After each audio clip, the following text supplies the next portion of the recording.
礼拜六、礼拜就要来举办高中升高中的会考。台南嘉义高中特别准备着澎湃的会考午餐，就是要予考生满满的祝福。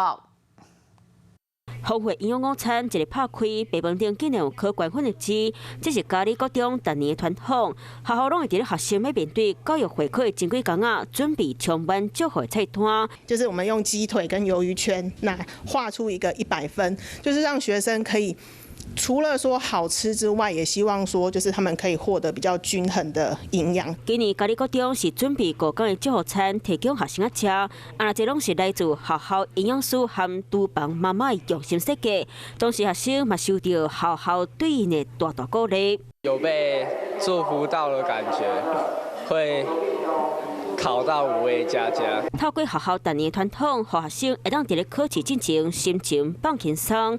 嘉义高中用心，就是希望学生会当顺利考到理想的学校。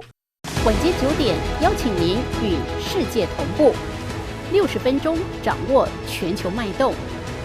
What News 9，陈雅玲世界晚报给您崭新视野。